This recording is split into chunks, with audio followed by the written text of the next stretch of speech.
Students, पिछली class में हम लोगों ने एक्सरसाइज 7 भी कंप्लीट की थी और मैंने आपको बोला था कि हम लोग यहाँ पर डेफिनेट इंटीग्रेशन की प्रॉपर्टीज को समझेंगे।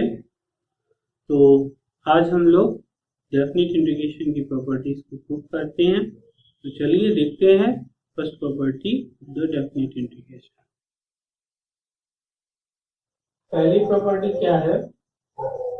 Limit a to b fx dx is equal to limit a to b ft dt। ठीक है ना? क्या हो रहा है यहाँ पर? x की जगह पर जो हमारा वेरिएबल था उसकी जगह पर वेरिएबल चेंज हो। ठीक है, लिमिट में कोई चेंजमेंट नहीं है, फंक्शन में कोई चेंजमेंट नहीं है। क्या हो रहा है कि हम वेरिएबल को बदल ले रहे हैं। ठीक है, तो इसको प्रूव करके देखते हैं।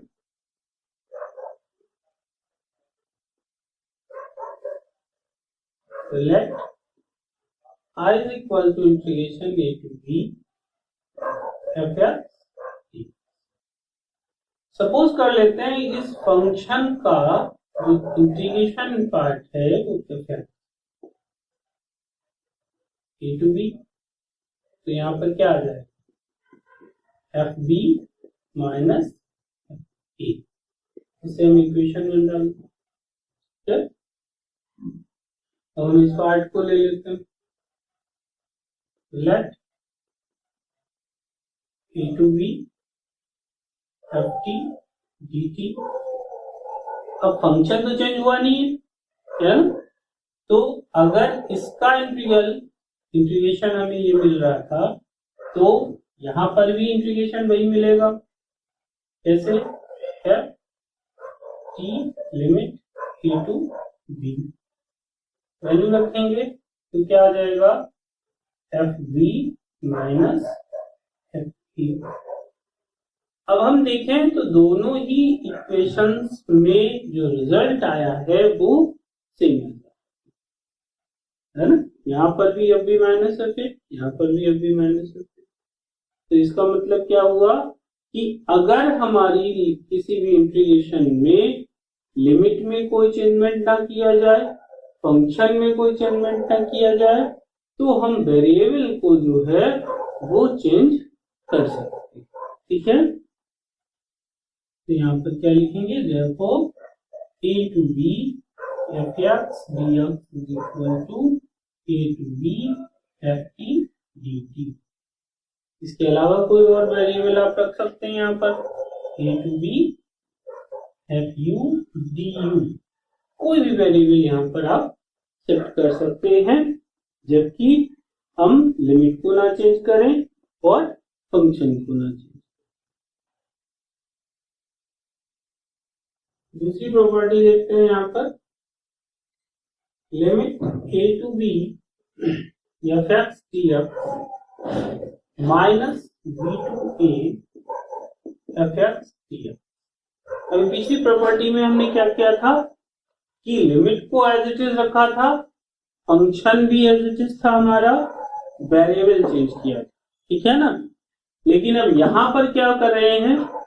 लिमिट को हम बदल रहे हैं, है ना? जो लोअर लिमिट है उसे अपर कर दिया, जो अपर लिमिट थी उसे लोअर लिमिट कर दिया। फंक्शन में कोई चेंजमेंट नहीं किया। क्या ऐसा किया जा सकता है? इसको हम प्रूव करके देखते हैं।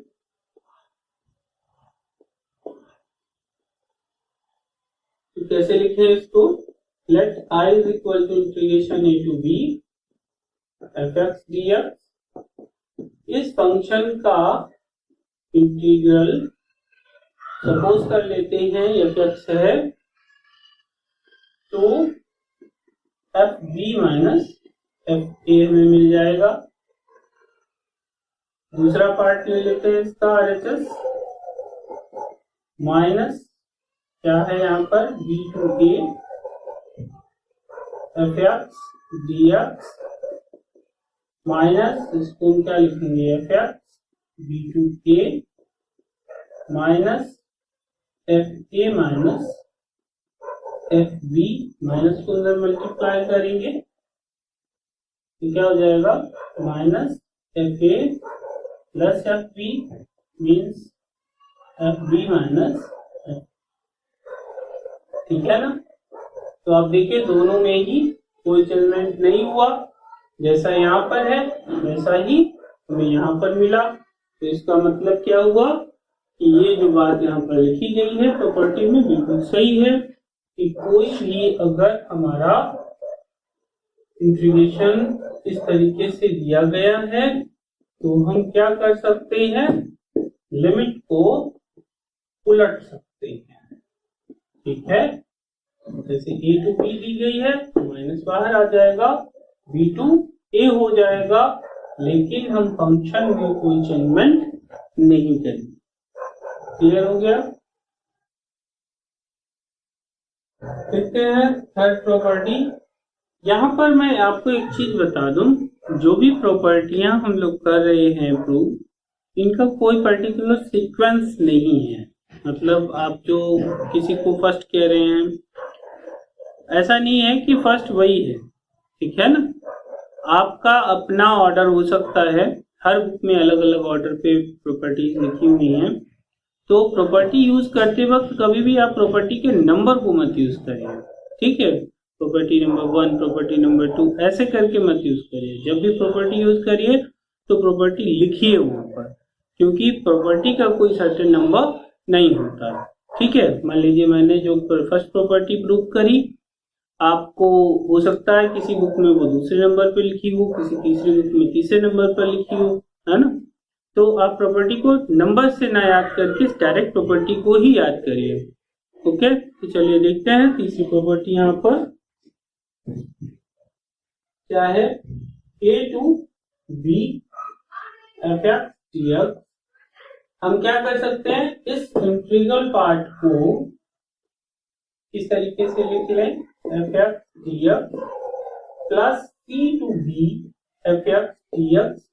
ऐसा कब लिखा जा सकता है, जबकि c जो है हमारा ए बी इंटरवल में कहीं बीच में पड़ता है, यानी c जो है वो बिलोंग करता है ए बी इंटरवल के बीच में कहीं पर भी, ठीक है ना। यानी कि c इन दोनों के बीच में कहीं पर आता है, ठीक है। तो हम इंटीग्रेशन की जो लिमिट है उसको इस तरीके से ब्रेक कर सकते हैं, ठीक है। तो इसका करके देखना,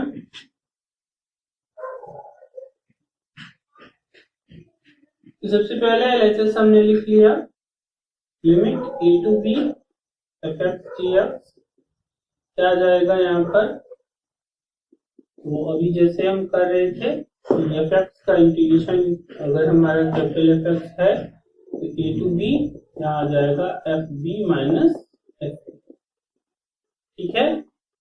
अब हम आरएचएस पार्ट जो हमारा है राइट हैंड साइड में वो लिख लेते हैं, a to c F X D X plus C to B F X D x.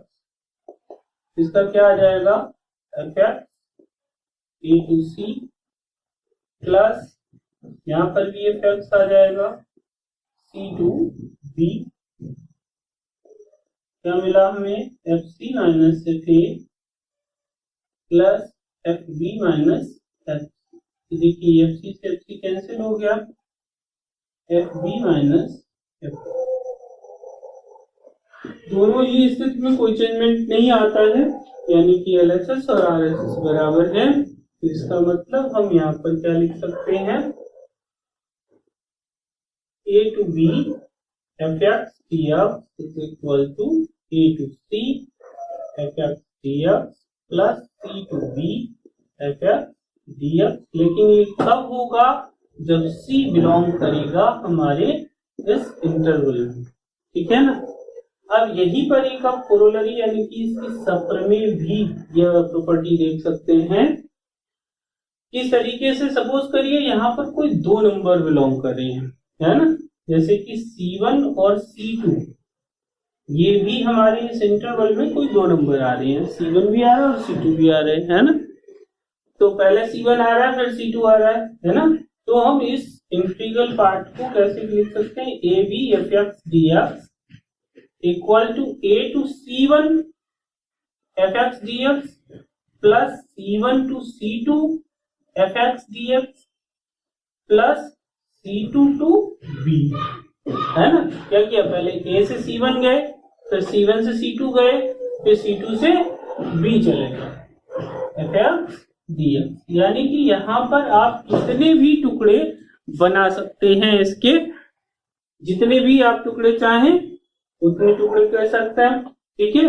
बस क्या ध्यान रखना है, यहाँ पर जो भी हम पार्ट्स ले रहे हैं वो सारे पॉइंट्स हमारे इस इंटरवल में बिलोंग करने चाहिए, ठीक है ना। ऐसा नहीं कोई पॉइंट होना चाहिए जो इस इंटरवल में बिलोंग नहीं कर रहा है और आप ऐसे लिख रहे हैं तो गलत हो जाएगा, है ना।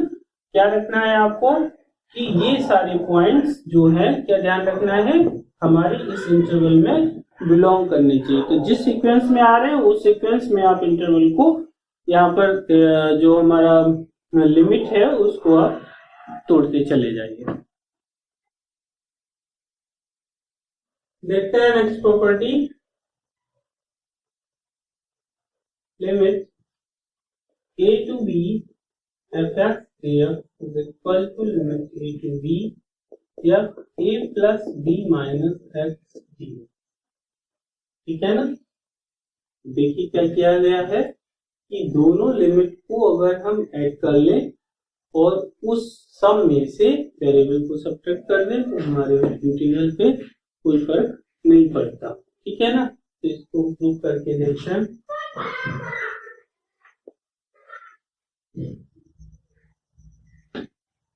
RHS ले लेते हैं, a to b a plus b minus f dx। क्या करें, पुट कर लेते हैं a plus b minus x is equal to t, तो minus dx is equal to dt, then dx is equal to minus t। Limit change करें, a रखेंगे तो a से ही कट जाएगा, यहाँ पर b मिलेगा, b रखेंगे तो b से भी कट जाएगा, यहाँ पर a मिलेगा। फंक्शन ऑफ t और dx की जगह पर क्या आ जाएगा, माइनस t, तो माइनस बाहर आ गया, b to a f t dt, ठीक है ना। अभी हमने एक प्रॉपर्टी प्रूव की थी थोड़ी देर पहले, क्या थी कि a to b fx dx तो minus b to a fx dx, ठीक है ना। क्या किया था, अगर हम लिमिट पार्ट को चेंज कर दें तो माइनस आगे आ जाता है, ठीक है ना। तो यही कुछ हम यहाँ पर अप्लाई करके देख रहे हैं, तो माइनस आएगा, ये माइनस माइनस प्लस हो जाएगा, a to b f t dt कर सकते हैं ऐसा ना। एक प्रॉपर्टी और अभी पीछे हम लोगों ने देखी, क्या देखा था, a to b fx dx is equal to a to b ft dt, यानी कि अगर हम लिमिट को एज इट इज रखें, फंक्शन एज इट इज रखें, तो हम वेरिएबल चेंज कर सकते हैं, है ना। तो हम यहाँ पर वेरिएबल भी चेंज कर सकते हैं, यानी कि a to b as it is है, फंक्शन एज इट इज है, वेरिएबल t की जगह पर x कर दिया, तो इसमें कोई चेंजमेंट नहीं हुआ। अब इस पार्ट को अगर हम देखें तो ये वही है, तो LHS था हमारा, तो इसका मतलब जो ऊपर बात कही गई है वो एकदम सही है। तो क्या प्रूव हो गया, therefore a to b fx dx equal to a to b function of a plus b minus x dx। बहुत इंपॉर्टेंट प्रॉपर्टी है आपकी, इस प्रॉपर्टी पर सवाल बहुत पूछे जाते हैं, अक्सर बोर्ड में ये प्रॉपर्टी ही प्रूव करने को आ जाती है। अब देखिए, अभी जो प्रॉपर्टी हम लोगों ने प्रूव की है उसी से लगभग मिलती जुलती या कहते हैं वही प्रॉपर्टी है यहाँ पर, ठीक है। जैसे zero to a fx dx equal to 0 to a या a माइनस x dx। तो अभी हमने प्रॉपर्टी कौन सी प्रूव की थी, a to b fx dx A to B function of A plus B minus X D. तो आप देखिए क्या करें, अगर हम ए की जगह पर 0 रख दें और बी की जगह पर ए रख दें तो यही चीज है ना, सेम एज प्रॉपर्टी है ना। तो आप इस तरीके से भी प्रूव कर सकते हैं इसको यहाँ पर कि आप क्या करिए, सिर्फ ए को 0 और बी की जगह पर ए रखिए, ये प्रॉपर्टी प्रूव हो जाएगी। लेकिन अगर जनरली इसको प्रूव ही करना चाहते हैं तो कैसे प्रूव करेंगे, देखिए क्या करना है, RHS नोट कर लीजिए, 0 to a minus X D X. उसी तरीके से करना है, पुट करें a minus X is equal to t, 0 minus D X is equal to dt, dx is equal to minus dt। Limit 0 रखेंगे तो a आएगा, a रखेंगे तो 0 हो जाएगा, function of minus function of t minus dt, minus sign बाहर आ गया, a to 0 F T dt। पहली प्रॉपर्टी कौन सी यूज करेंगे, a to B F X T X minus B to A F X T X. ठीक है, इस प्रॉपर्टी को यहाँ यूज करेंगे, माइनस से प्लस हो जाएगा, 0 to A F T D T. अब क्या करेंगे यहाँ पर, a to B F X D X equal to a to B F T D T. सही सोचा आपने, पहले चेंज कर दिया, 0 टू a एफ एक्स और डी एक्स। ये हमारा LHS आ गया यहाँ पर। इनकी प्रॉपर्टी क्या है, 0 to a F X D X equal to 0 to a b minus X D X. बहुत इंपॉर्टेंट प्रॉपर्टी ये वाली भी है, लगभग एक्सरसाइज के हर सवाल में ये प्रॉपर्टी अप्लाई होगी, आपकी बहुत कम की प्रॉपर्टी है। देखते हैं next property, limit minus a to a F X D X. इससे दो रिजल्ट्स मिलते हैं हमें, एक मिलता है two limit 0 to a F X D X. ये कब मिलता है, अगर हमारा फंक्शन कैसा हो, इवन हो, मींस माइनस एक्स रखने पर हमें फंक्शन एज इट इज मिल जाए, ऐसे फंक्शन को हम इवन फंक्शन कहते हैं।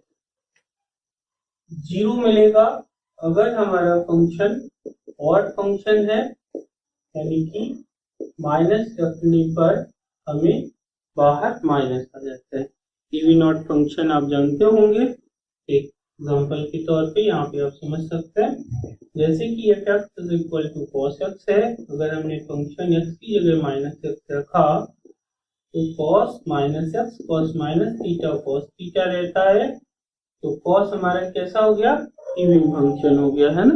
इसी तरीके से अगर मान लीजिए हमारा एफ एक्स जो है साइन एक्स है, हम यहाँ पर माइनस रखें तो minus X sine minus theta यानी माइनस साइन एक्स, और ये हमारा कैसा आ जाएगा, माइनस एफ एक्स। तो साइन हमारा कैसा फंक्शन है, ऑड फंक्शन है। इसी तरह से जैसे कि एफ एक्स हमारा एक्स क्यूब है, तो ये भी हमारा एक ऑड फंक्शन होगा, और अगर ये एफ एक्स हमारा एक्स स्क्वायर है तो ये हमारा इवन फंक्शन होगा। अब आप अच्छे से इवन और ऑड फंक्शन समझ गए होंगे, तो चलिए इस प्रॉपर्टी को प्रूव करके देखते हैं।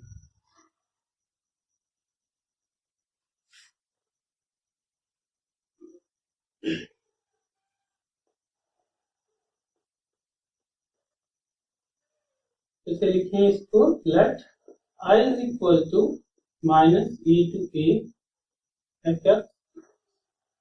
अब अभी हमने एक प्रॉपर्टी पढ़ी थी, क्या थी, कि a to b F X T X is equal to a to c F X T X plus c to b F X T X. ये कब हो रहा था, जब c हमारा बिलोंग कर रहा था इंटरवल a b। यहाँ पर अगर देखें तो लिमिट हमारी कहाँ से स्टार्ट है, माइनस ए से ए तक स्टार्ट है ना, तो इसका मतलब ये हुआ कि 0 जो है वो माइनस ए से और ए के बीच में आएगा, है ना, 0 बिलोंग करेगा इस इंटरवल में। तो इसका मतलब इसको हम जीरो के रिस्पेक्ट में तोड़ सकते हैं, है ना। तो कैसे लिखें, I is equal to limit minus a to 0 fx dx plus 0 to a fx dx।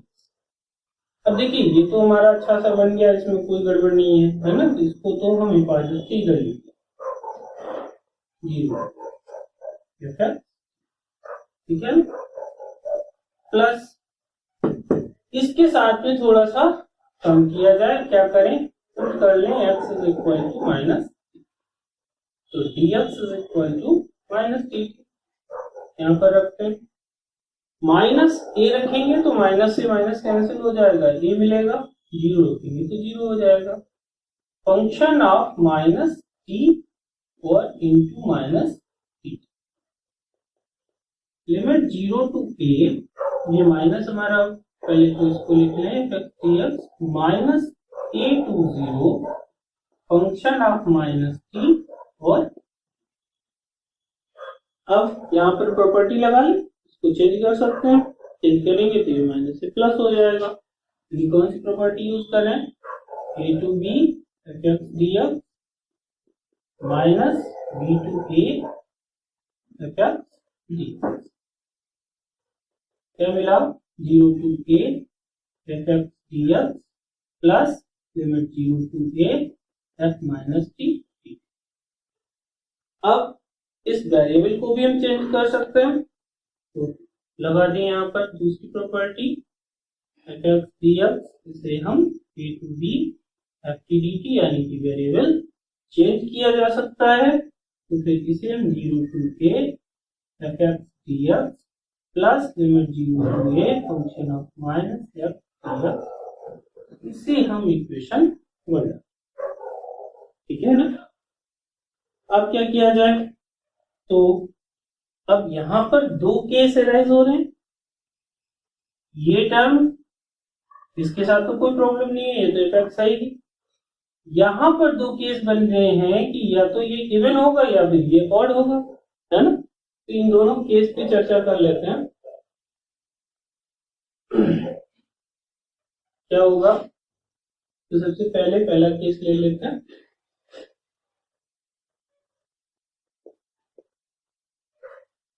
If function is even, मतलब माइनस एक्स पर fx, अगर हमारा फलन सम है, इवन मतलब सम फलन, तो क्या आएगा, therefore by equation first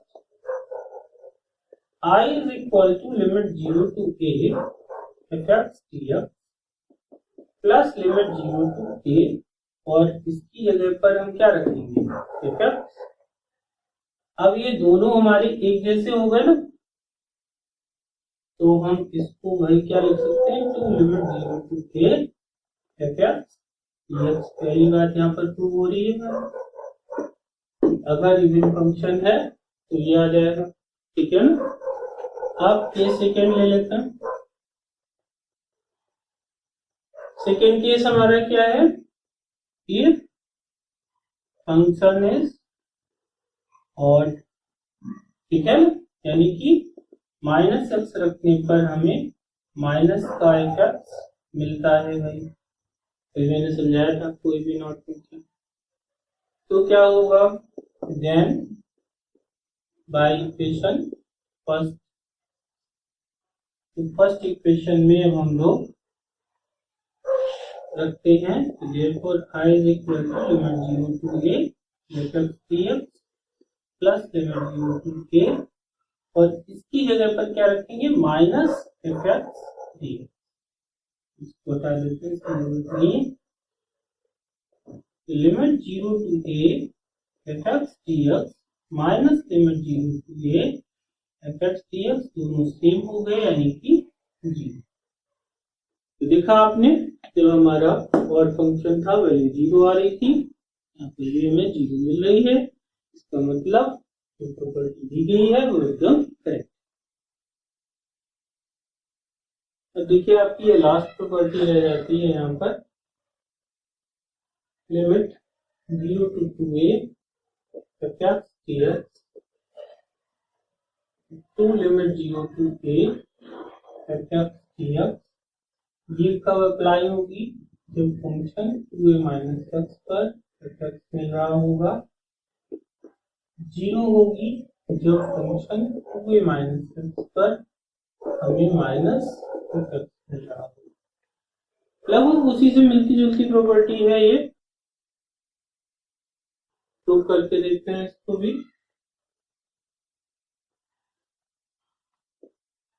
Let I is equal to limit 0 to 2a f dx।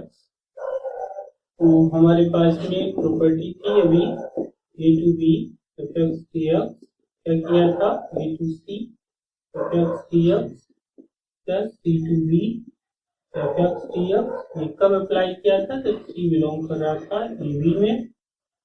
अब यहाँ पर हमारा इंटरवल 0 to 2a है तो 100% ए बीच में मिलेगा हमें भाई, तो यहाँ पर लिख सकते हैं कि ए भाई बिलोंग कर रहा है 0 to 2a में, ठीक है ना। तो इसका मतलब इसके दो टुकड़े बनाए जा सकते हैं, एक तो 0 to a f dx किया जा सकता है और एक को a to 2a f dx बनाया जा सकता है, ठीक है ना। अब हम एक काम करें, इस x की जगह पर कुछ पुट कर लेते हैं, x की जगह पर क्या लिखें 2a minus dx is equal to हो जाएगा माइनस dt, इसको रख लेते हैं यहाँ पर। तो यहाँ तो कुछ हमने किया नहीं, ये तो एज इट इज है। अब यहाँ से पहले भी t की वैल्यू निकाल लेते हैं, t की वैल्यू आ जाएगी 2a माइनस x, ठीक है ना। अब चलिए a को रखते हैं, तो 2a माइनस a यानी t की वैल्यू हो गई है, और जब 2a रख देंगे तो यहाँ 0 हो जाएगा। Function of 2a minus t into minus t, limit 0 to a f dx, minus बाहर आ गया, ये माइनस आया था, a to 0 function of 2a minus t dt। अब आप यहाँ पे बिल्कुल अच्छे से समझ गए होंगे कौन सी दो प्रॉपर्टी लगनी है जो सबसे शुरुआत में हम लोगों ने प्रूव की थी। सबसे पहले कौन सी लगाएंगे, a to b f dx minus b to a f dx। जब भी लिमिट एक्सचेंज करनी होगी इसको हम लगा देंगे, 0 to a f dx plus 0 to a, यहाँ क्या आ जाएगा 2a माइनस t और dt। अब क्या करना है, अब हमें वेरिएबल यहाँ पे चेंज करना है, limit a to b f dx equal to a to b f d। तो क्या आ गया 0 to a f dx plus limit 0 to a f 2a minus f d, इसको इक्वेशन 1। अब ठीक उसी तरह से जैसे पीछे हमने किया था, यहाँ पर दो केस अराइज हो रहे हैं, एक हमारा जब ये fx होगा और एक जब हमारा माइनस fx होगा। इन दोनों केस को यहाँ पर अप्लाई करेंगे, तो करके देखते हैं।